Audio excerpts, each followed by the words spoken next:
Hey, I'm Andrew Klavan. This is this week's interview with yet another brilliant woman. We bring a lot of brilliant women on because they are saying some of the most important stuff that's going on. This is really true. This is, I think, where the hinge of our troubles is in the treatment of women and in what women have been taught to do. In my book, The Truth and Beauty, I write about the rise of feminism in the 18th century when the Industrial Revolution stripped women of a lot of their, what were called their cottage industries, because they were things that they did at home. This is charted in the famous Bible verse in Proverbs about a virtuous woman, which says, it starts, everybody always quotes this, who can find a virtuous woman, for her price is far above rubies. But listen to what it says about what a virtuous woman does. She seeketh wool and flax, and worketh willingly with her hands. She is like the merchant ships. She bringeth food from afar. She riseth while it is yet night, and giveth meat to her household, and a portion to her maidens. She considers a field, and buys it with the fruit of her hands. She plants a vineyard. She perceives that her merchandise is good. Her candle goes out, not out by night. She lays her hand to the spindle, and her hands hold the distaff. She stretches out her hand to the poor. Yea, she reaches forth her hands to the needy. She's not afraid of the snow. I mean, this is a not just a homemaker, but a homemaker who is also an economic engine. And when this was taken away by the Industrial Revolution, all these jobs making clothes, which was a huge economic boon, making food, growing food, all of this went out to factories, and children too, which were of great value. They used to be called the poor man's wealth. They were also taken away to the factories, and this is when feminism started to rise. I mean, this is when feminism started to become an issue, which it really had not been before. And when women lost so many of these economic cottage industries, the answer at first was to sort of idealize her role in the house. This is the Victorians had the angel in the house, a terrible poem that a guy named Coventry Patmore wrote about his first wife, or his late wife, when he said, I just quote a bit, because it's just a terrible poem. Her beauty was a godly grace, the mystery of loveliness, which made an altar of her face, was not of the flesh, but a most pure and living light. And, I'm not sure that women really want their faces used for an altar. And so feminism came along with an answer. That answer was wrong. It was the answer, because it became infused with leftism, it was the answer to push women into the workplace, tell women that they could be everything that, and should be everything that men could be, and to basically take them away from that valuable role they play as not just homemakers. Home, I think, is this essential aspect of freedom, but also their role as people creators and soul nurturers. So that's why I think right now we are missing all of that. And I'm invited so many intelligent women. Mary Harrington was on, we'll have more. But today I want to talk to Peachy Keenan. Peachy, that's obviously a pseudonym, but she is a contributor to The American Mind and The Federalist. She's the author of this new book, which I've been reading, and it is just delightful. Domestic Extremist. Domestic Extremist, a practical guide to winning the culture war. Peachy, thank you for coming on. It's good to see you. It's good to meet you finally. Yeah, you too. Thank you for having me. I'm really enjoying this. It is just absolutely hilarious, and but also it's important because it talks about something that I think women are finding out for themselves, which is that what individuals do is what turns a culture. So maybe you could start by describing what a domestic extremist is.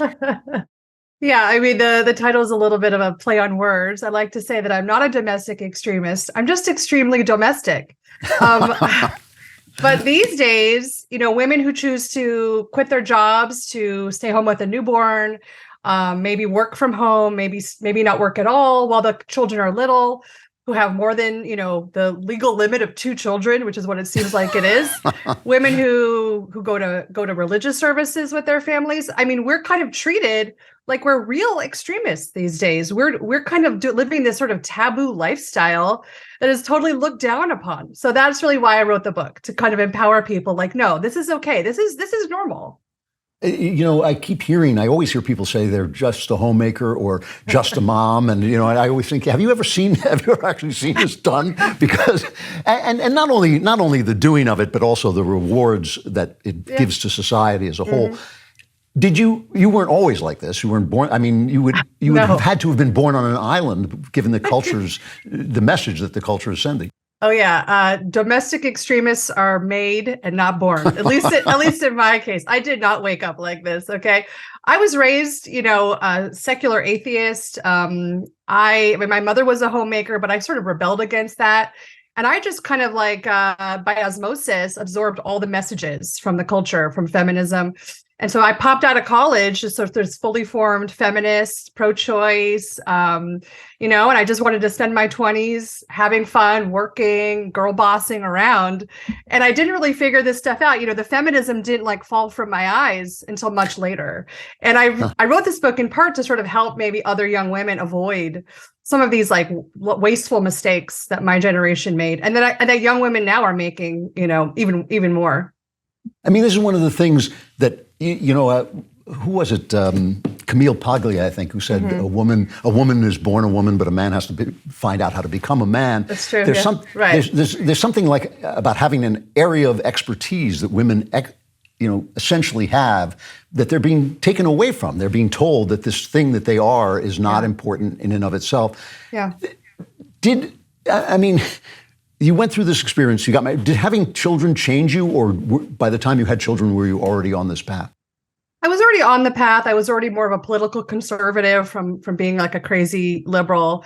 And I was already, pro-life, basically. But really the process of having a baby, and before that, I had a miscarriage at 3 months. Mm-hmm. And, that really woke me up. I mean, anticipating a child, seeing it on the ultrasound, heart beating. I mean, the myth, the left says that a 12-week fetus is just a nothing. You can't see anything.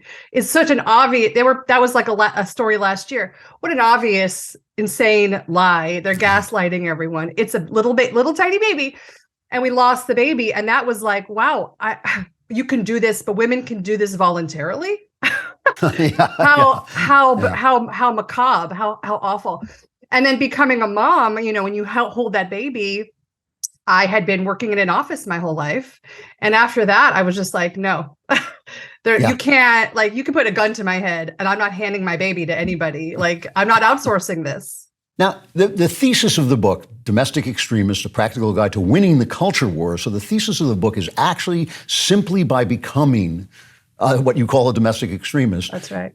You are actually turning the tide of the culture war, and you're very optimistic about it. I mean, the first half of the book is all about the destruction the left has done. Right. But you're very optimistic about winning. Tell me why just that choice is going to change things. Well, I try to stay optimistic, because otherwise, what's the point of getting up in the morning? Like, that's true. We've got to be happy warriors. We've got to keep going. I have 5 children to raise. And I'm very hopeful that I'll have a lot more grandchildren, and I need to sort of do this for them. Otherwise, what's going to happen to everybody? But I think that this is really the only path that I see. I mean, is there a political solution? Like, maybe yes. It's feeling more and more harder to reach a political solution. One election, doesn't really seem like it will fix what's ailing all of us individually, and what's ailing families, and what's ailing especially women.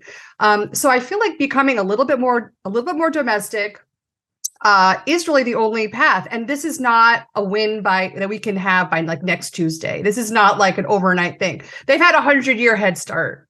And so we've got to start now by forming families that are a little bit more immune, inoculate them to the worst excesses of this culture, inoculate young girls to feminism. And I think over time, we will see a change. I mean, I see my friends, they have large families and they're forming their children with faith. And I am sure that they will be blessed with an abundance of grandchildren. And the benefit to us is the other side is voluntarily self-sterilizing. Yes, that's true. And they're sterilizing their own children. So, I mean, we're going to win. It's just a numbers game. So now this is something I'm really interested in. Mary Harrington was talking about this too, and you talk about it in your book. And it has startled me, because one of the things I thought was never going to go away was birth control pills. They seem to me to have changed the game of life entirely. And yet, Mary Harrington says we should make sex dangerous again. You also say that this is basically as you put it, self-sterilization. What I want to know is what do you think a young woman's life should look like? Does that mean that you think that a woman should just remain chaste until she's married, which is one solution, or do you think that she should use other forms of birth control, but not that?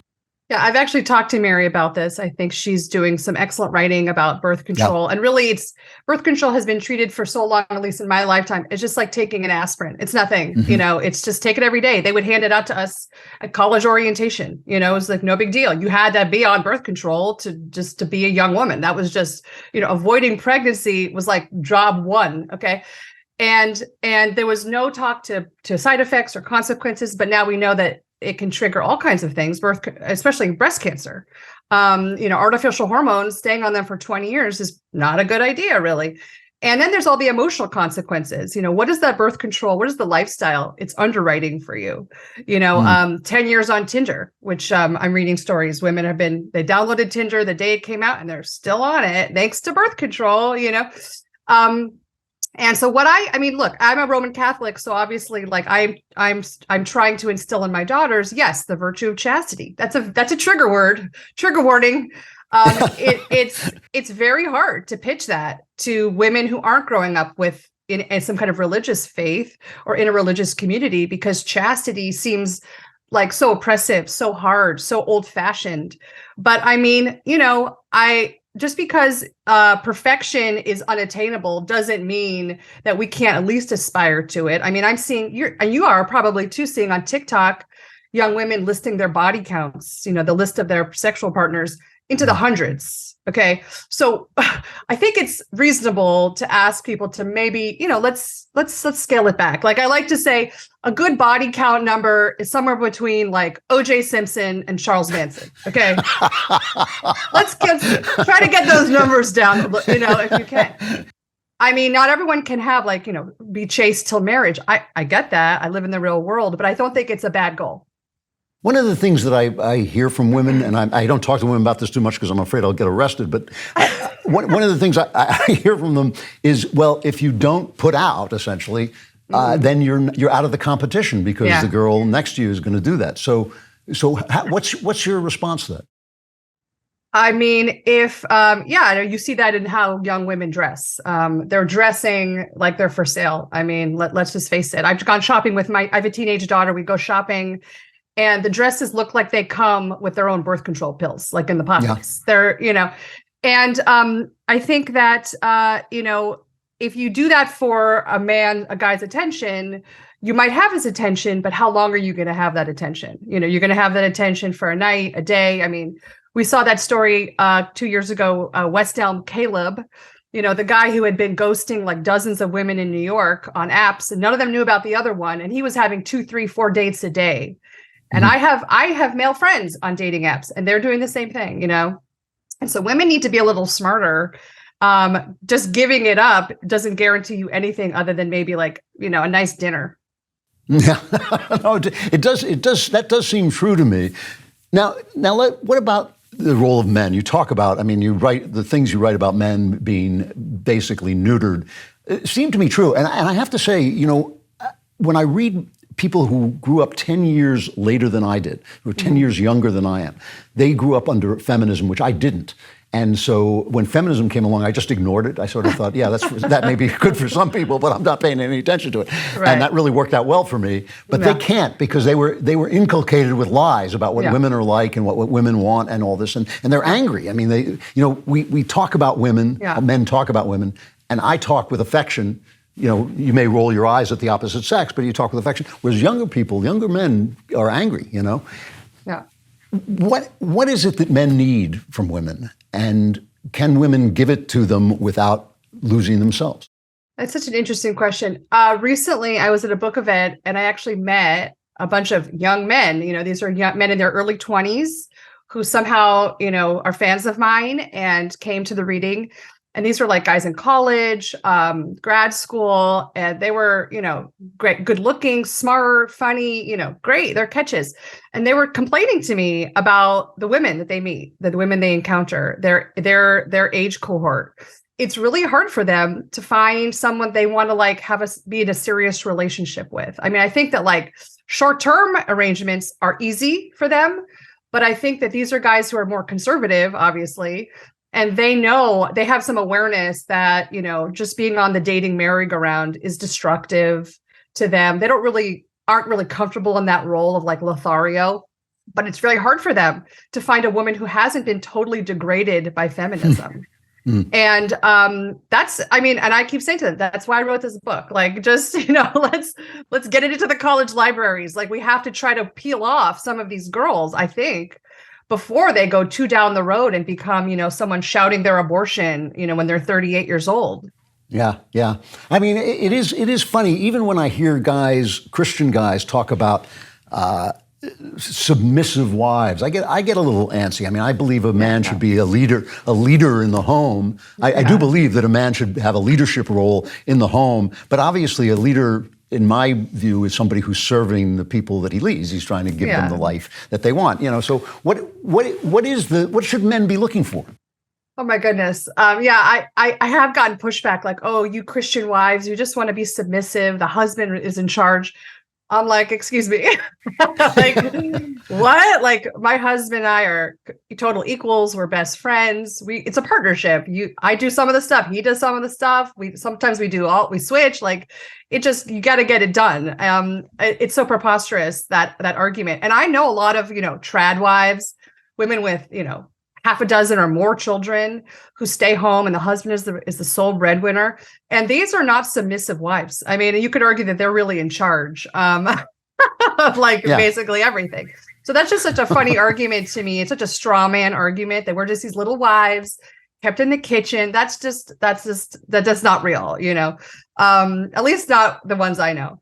But I mean, I think that men should not be necessarily looking for someone who's submissive, and a woman doesn't really want a man who's going to like boss her around and be this like nasty guy. It should be out of love, but each person should be comfortable embracing the kind of like natural role. So like you said, the man can like protect the family. The man can like make some like tough, scary decisions or whatever. And the woman can be the nurturer, can be the, provide for the children. I mean, I think it's really just a beautiful partnership. It's it's totally harmonious. It's how God designed. And we just need to like accept that. Yeah. It is funny how love transforms so many things that, that might look from the outside one way, but when you see it from inside and inside the heart of love, it really is. It works beautifully. Yeah.